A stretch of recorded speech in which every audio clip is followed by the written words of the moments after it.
Hello everyone, this is me Aakriti Mishra. Welcome back to my channel. आज हम changing cultural traditions history chapter का part 4 start करने वाले हैं। आई होप आप लोगों ने पार्ट 1, पार्ट 2 और पार्ट 3 देख लिया हो। मैंने from the beginning of time से लेकर के चेंजिंग कल्चरल ट्रेडिशंस के पार्ट 3 तक वीडियोस अपलोड कर दी हैं, so do check them out. सारे चैप्टर्स की playlist with most important questions बन रखी है, सो प्लीज़ उसे देखिए। मैं हिस्टोरिकल फैक्ट्स, किस्से, कहानियाँ, महान लोगों के बारे में जानकारियाँ भी अपने शॉर्ट सेक्शन में डालती हूँ, so do not forget to check them out. So yes, let us start. तो we are going to start with aspirations of women. अगर मैं इस चैप्टर के बारे में बताऊं तो ये चैप्टर 14 से लेके 17 सेंचुरी टाइम पीरियड के अराउंड रिवॉल्व कर रहा है। इसका मतलब आप समझ ही लो कि विमेन की क्या ही हालत होती होंगी। तो ये जो न्यू कल्चर आ रहा था, इसने कहीं ना कहीं हम कह सकते हैं विमेन को एक्सक्लूड कर दिया था। विमेन इसकी भागीदार नहीं थी। अगर हम बात करें एरिस्टोक्रेटिक फैमिलीज में, तो वहां पर विमेन पब्लिक रोल में बिल्कुल भी डोमिनेट नहीं करती थी। मेन जो होते थे वो डोमिनेट करते थे पूरी पब्लिक लाइफ को, एंड वही डिसीजंस लिया करते थे अपनी पूरी फैमिली में।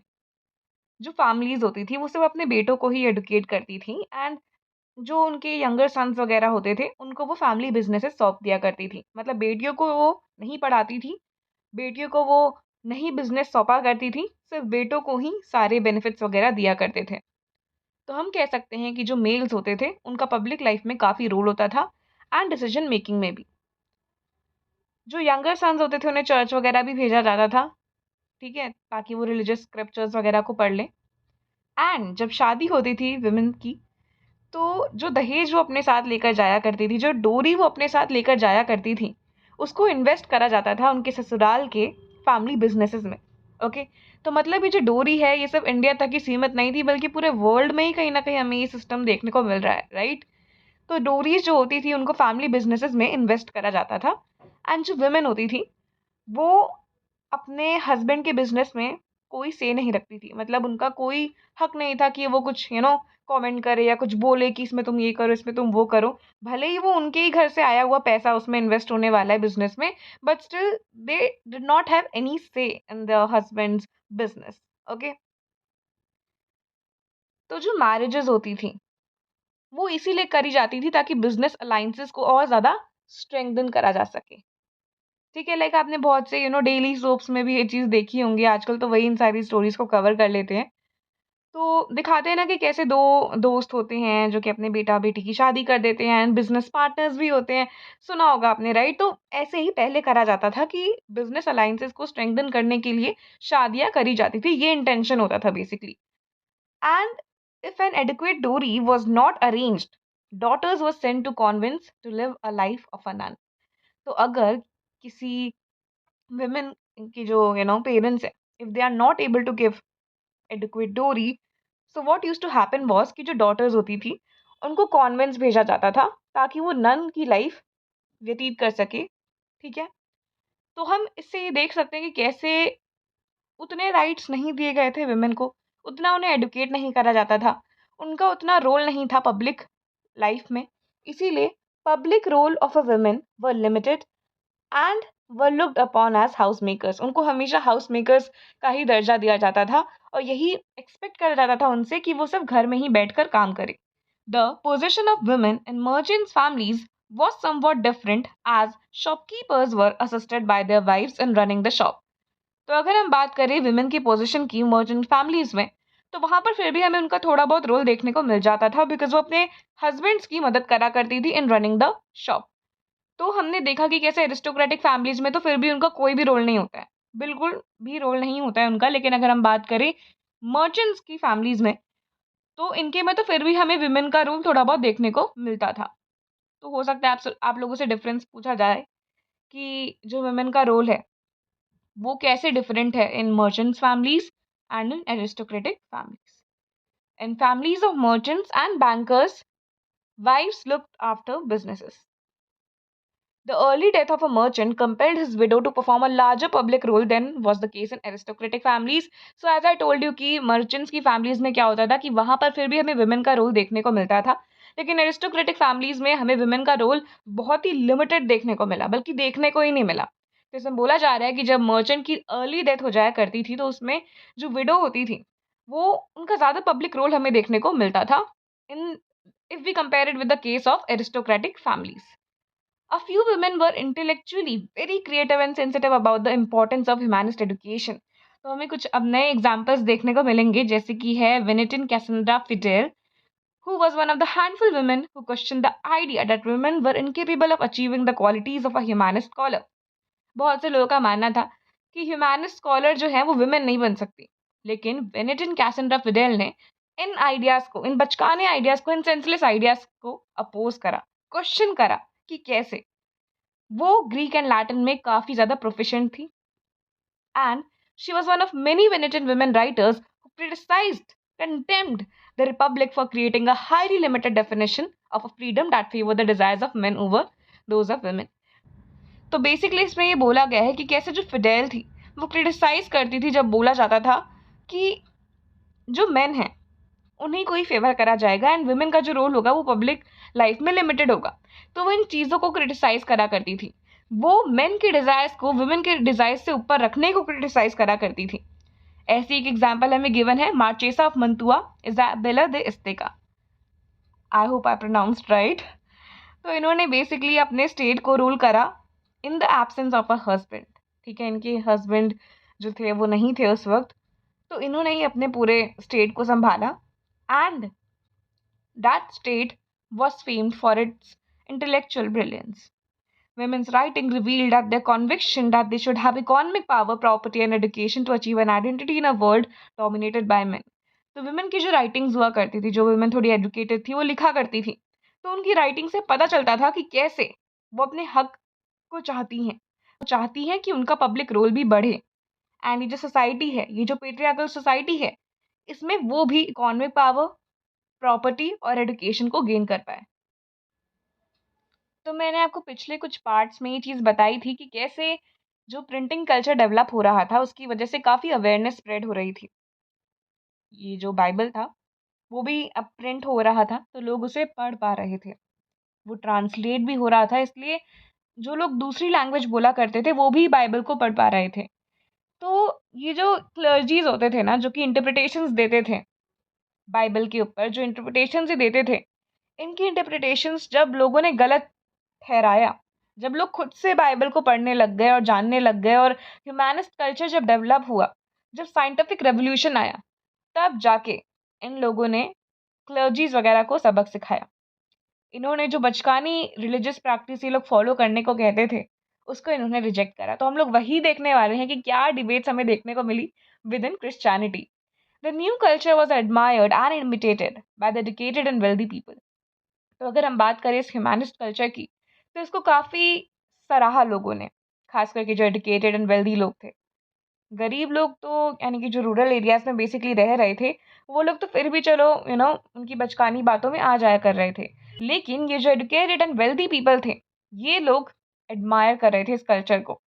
अगर हम बात करें 15th एंड या अगर हम बात करें 15th and early 16th centuries की, तो यहाँ पे जो हमें स्कॉलर्स देखने को मिले हैं नॉर्थ यूरोप के, वो लोग ह्यूमैनिस्ट आइडियाज से काफ़ी अट्रैक्ट हुए, बिकॉज उनके जो इटालियन कलीग्स होते थे उनकी वजह से।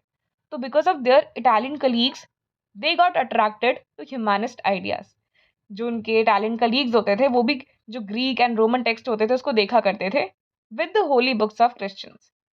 अगर हम बात करें नॉर्थ यूरोप में, तो वहाँ पे भी जो चर्च है, they were attracted unlike the professional scholars in Italy who were attracted.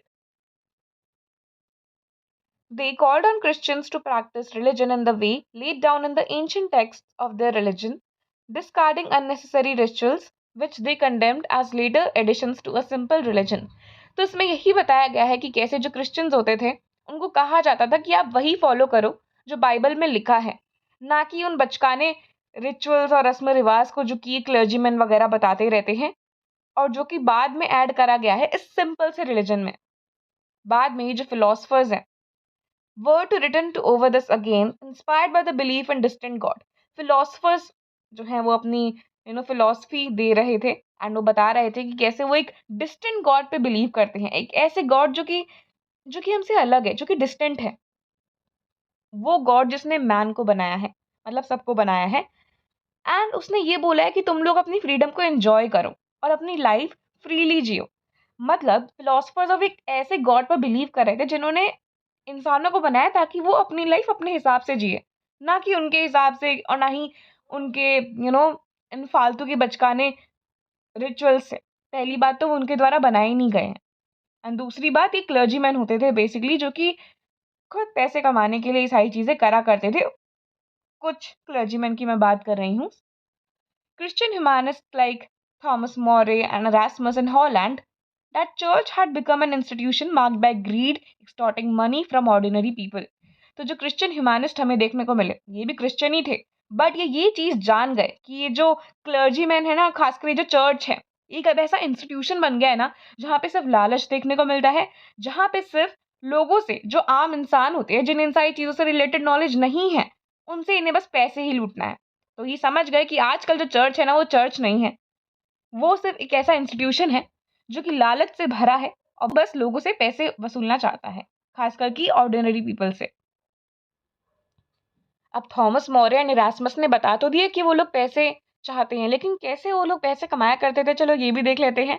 तो one of the favourite ways to sell indulgences documents which apparently freed the buyers from the burden of sins he had committed। तो basically इनका मानना था कि अगर आप ये document ले लोगे जो कि हमने बनाया जो भी है, अगर आप ये डॉक्यूमेंट खरीद लोगे तो आप अपने सारे जो भी आपने पाप वगैरह करे हैं, जो सिंस वगैरह आपने कमिट करे हैं, आप उनसे फ्री हो जाओगे। You will be free from all the sins which you have committed. उनको बहकावे में उनको ला करके उनसे पैसे वसूला करते थे बाय सेलिंग दीज इंडल्जेंसीज और यू कैन से डॉक्यूमेंट्स, ये दावा करके कि ये आपको जो है सारे सिंस जो भी आपने कमिट करे हैं उससे आपको मुक्त कर देगा, जो कि ऐसा होता नहीं है। ये बहुत बचकाना वे था to get money from ordinary people. तो एज आई टोल्ड यू कि कैसे प्रिंटिंग आ गई थी, फिर ट्रांसलेशन होने लग गए थे और लोग अवेयर होने लग गए थे। इवन प्रिंटिंग ही एक रीज़न था जिसकी वजह से फ्रेंच रेवोल्यूशन हुआ था। खैर वो बात अलग है। अगर हम ये देखें तो इसमें हमें पता चल रहा है कि कैसे जो बाइबल की प्रिंटिंग है वो लोकल लैंग्वेजेस में भी देखने को मिली, जिससे कि जो लोकल पीपल थे वो भी अपने रिलीजन के बारे में जान पा रहे थे। वो जान पा रहे थे कि रिलीजन में क्या चीज़ लिखी है और क्या चीज़ नहीं लिखी है। ओके, तो वो बचकानी जो रिचुअल्स वगैरह थे अब उसको फॉलो नहीं कर रहे थे। In almost every part of Europe peasants begin to rebel against the taxes imposed by church। अभी जो peasants थे, अगर आपने द थ्री ऑर्डर्स चैप्टर पढ़ा हो तो हमने जाना था ना कि कैसे जो चर्च है वो 1/10 of the production in the agriculture I guess वसूलता है, जिसको टिथ कहते हैं। तो ये उनसे टैक्सेस लिया करता था पीजेंट से, एंड ये खुद एक रिलीजियस नोबिलिटी बन चुका था। ओके, तो पेजेंट्स को जब ये चीज़ें पता चलने लग गई कि भाई ये लोग तो हमसे बस ऐसे ही पैसे वसूल कर रहे हैं, भगवान ने नहीं कहा या किसी रिलीजियस बुक ने नहीं कहा है, ये खुद से कर रहे हैं, फिर वो भी इसके अगेंस्ट में जाने लग गए when they started getting aware. The common folk resented the extortions of churchmen। Princes too found their work as an interference। Even अब जो प्रिंसेस वगैरह थे, जो राजकुमार वगैरह थे, वो लोग भी अब ये जो चर्चमैन वगैरह जो लोग थे इनके काम को एज एन इंटरफेरेंस मानने लग गए। They were pleased when humanists pointed out that clergy's claim to judicial and official powers come from a document called the Donation of Constantine, supposed to have been issued by Constantine, first Christian king। अगर आपने N empire across 3 continents पढ़ा है तो आपको पता होगा कि कैसे जो कॉन्स्टेंटाइन थे वो फर्स्ट क्रिश्चियन किंग थे जिन्होंने क्रिश्चियनिटी को ऑफिशियल रिलीजन डिक्लेयर करा था। इन्होंने इवन कॉन्स्टेंटिनोपल करके कैपिटल भी जो है स्टैब्लिश करा था अपने ही नाम से, जो कि आगे जाके ऑटोमन एम्पायर के अंडर आ जाता है। आई होप आपको याद आ रहा हो, रिकॉल हो रहा हो। अगर नहीं हो रहा है तो दोबारा आप वो वीडियोस देख सकते हो for your quick revision. So in 1517 Martin Luther, अच्छा ये तो बताया ही नहीं। हाँ, तो बेसिकली ये जो क्लर्जी थे इनका मानना था कि ये सारी जो पावर्स क्लेम कर रहे हैं वो इस डॉक्यूमेंट डोनेशन ऑफ कॉन्स्टेंटाइन से कर रहे हैं, जो कि इशू करा था इन्हीं क्रिश्चियन किंग ने। Okay, in 1517 Martin Luther launched a campaign against Catholic Church and argued that persons did not need any priest to establish contact with God। तो मार्टिन लूथर के बारे में आपने 10th क्लास में भी पढ़ा होगा। तो ये बताते हैं कि कैसे हमें कैथोलिक चर्च के अगेंस्ट में जाना चाहिए। इन्होंने एक कैंपेन तक लॉन्च करा एंड इन्होंने ये आर्ग्यूमेंट रखी कि हमें, यानी कि हम इंसानों को किसी भी प्रीस्ट की ज़रूरत नहीं है गॉड के साथ कॉन्टैक्ट इस्टेब्लिश करने के लिए, हमें किसी भी मीडिएटर की ज़रूरत नहीं है। He asked his followers to have complete faith on God, Protestant reformation. तो बेसिकली प्रोटेस्टेंट रिफॉर्मेशन हमें देखने को मिला, प्रोटेस्ट देखने को मिला, और इसी को बोला गया प्रोटेस्टेंट रिफॉर्मेशन, जिसमें कि अपने फॉलोअर्स को बताते हैं कि हमारा बस कंप्लीट फेथ होना चाहिए गॉड पे, ना कि इन क्लर्जीमैन वगैरह पे, जो कि ये दावा करते हैं कि वो हमारा गॉड से कनेक्शन एस्टैब्लिश करेंगे। आखिर वो होते कौन है हमारा कनेक्शन गॉड से एस्टैब्लिश करने वाले? तो वो यही कहते हैं कि हमें किसी भी मीडिएटर की या किसी भी क्लर्जीमैन की ज़रूरत नहीं है for establishing our contact with the god. And इसी को, ये जो प्रोटेस्ट चल रहा था, इसी को बोला गया प्रोटेस्टेंट रिफॉर्मेशन। जो चर्चेस थे जर्मनी के, स्विट्जरलैंड के, वो भी अपने connections pope and Catholic church से तोड़ने लग गए थे बिकॉज ऑफ द हरकतें विच दे वर डूइंग। स्विट्जरलैंड में जो लूथर के आइडियाज़ हैं वो भी काफ़ी ज़्यादा स्प्रेड करे गए इनके द्वारा, and later by Jean Calvin. Okay. In rural areas, Catholic Church managed to retain its influence. So as I told you कि rural areas में basically uneducated people रहा करते थे. I'm not judging rural areas, वहाँ पे भी educated लोग रहते हैं. बट मोस्टली उस वक्त तो अगर हम देखें तो रूरल एरियाज़ में अनएडुकेटेड लोग रहा करते थे, कुछ लोग पेजेंट्स वगैरह गरीब कुछ लोग रहा करते थे, जिसकी वजह से वो इनकी चाल नहीं समझ पाते थे एंड इनके इन्फ्लुएंस में आ जाया करते थे। दे वर नॉट एडुकेटेड। जो एडुकेटेड थे वो तो समझ जाया करते थे, वो तो ह्यूमैनिस्ट कल्चर को भी अप्रिशिएट कर रहे थे।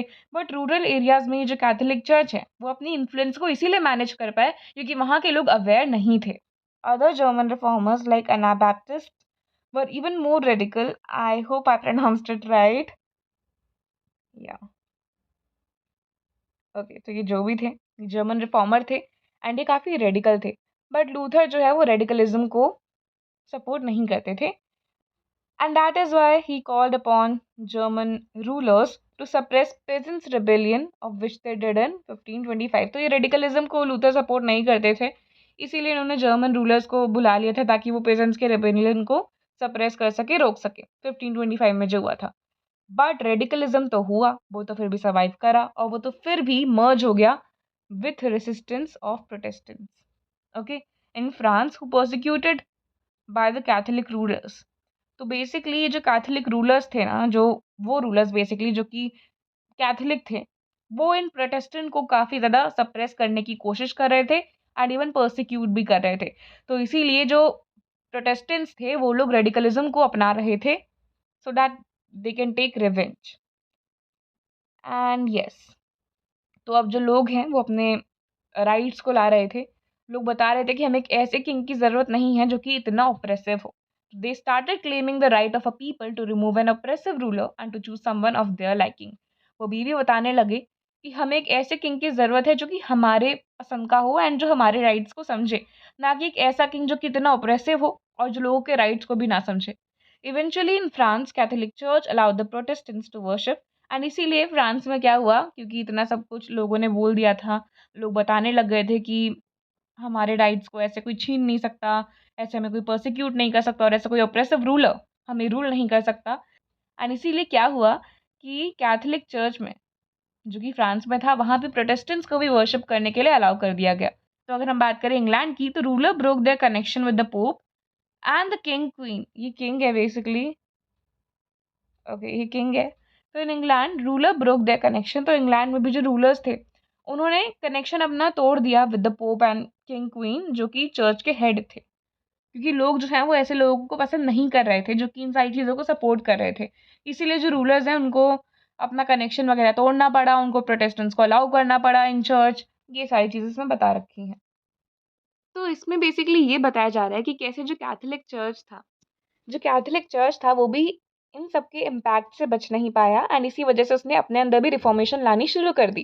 जैसे कि अगर हम बात करें स्पेन की, वेट अ मिनट, जैसे कि अगर हम बात करें स्पेन की, इटली की, तो वहाँ पे जो चर्चमैन है they emphasise the need of for a simple life and service to the poor. तो यही चर्चमैन जो कि पहले टैक्स वसूला करते थे, किससे? पेजेंट्स से, एंड फिर ऐश करा करते थे उन पैसों पर, अब now they were emphasizing the need for a simple life and service to the poor.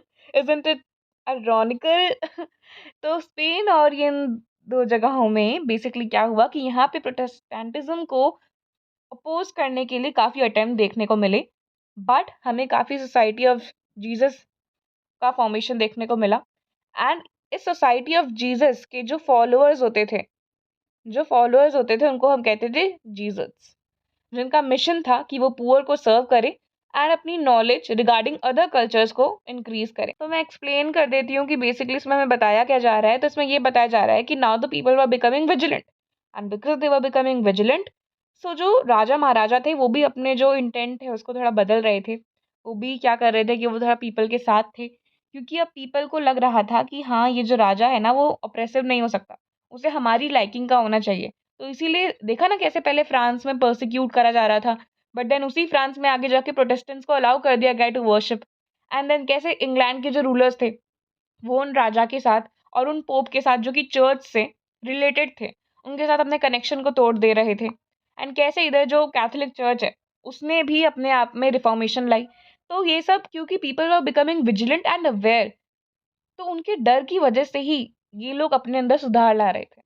तो इसी के साथ मैं वीडियो को एंड करती हूँ। Do like, comment, share and subscribe as it motivates me to create videos like this. See you soon with the part 5 of this chapter. Bye bye.